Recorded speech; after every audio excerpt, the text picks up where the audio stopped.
লেবাননে ইসরায়েলি আগ্রাসন বন্ধ করাই যুক্তরাষ্ট্রের সাথে শান্তি আলোচনা বা যুদ্ধ অবসানের প্রধান শর্ত বলে জানিয়েছেন ইরানের সর্বোচ্চ নেতা মুস্তফা খামেনি।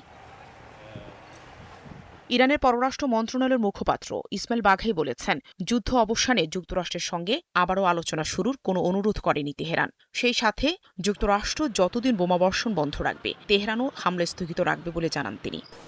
যুদ্ধ বা শান্তির বিষয়টি নির্ধারণ করার সুযোগ আমরা যুক্তরাষ্ট্রকে কখনোই দিইনি এবং ভবিষ্যতেও দেব না। যখনই আমাদের স্বার্থ বা পরিস্থিতির প্রয়োজন হবে, আমরা নিজেদের সুরক্ষায় পদক্ষেপ নেব। ইসমাইল বাঘাই আরও বলেছেন, হরমুজ প্রণালীর ওপর তেহরানের পূর্ণ নিয়ন্ত্রণ রয়েছে।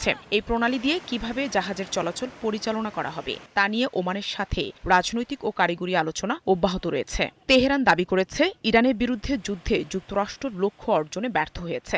ইরানি কর্মকর্তারা মনে করেন, এই সংঘাতে তারা যুক্তরাষ্ট্রকে পরাজিত করেছে।